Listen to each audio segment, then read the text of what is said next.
A $5 million expansion is underway at a longtime Stone County company. Carpenter Pole and Piling is a wood products company in Wiggins that's been making utility poles and pilings for nearly 40 years. The company is building a new treatment plant and will add 10 new jobs to its existing workforce. This video from the Wiggins Fire Department shows the delivery of a new piece of equipment for the new plant. The expansion also includes clearing and preparing 20 additional acres for a new pole storage yard.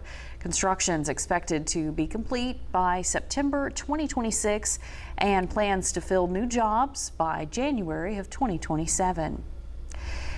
Governor Tate Reeves praised this move, saying, quote, "Carpenter Pole and Piling is a true Mississippi success story, and we're proud to see the company continue investing right here at home."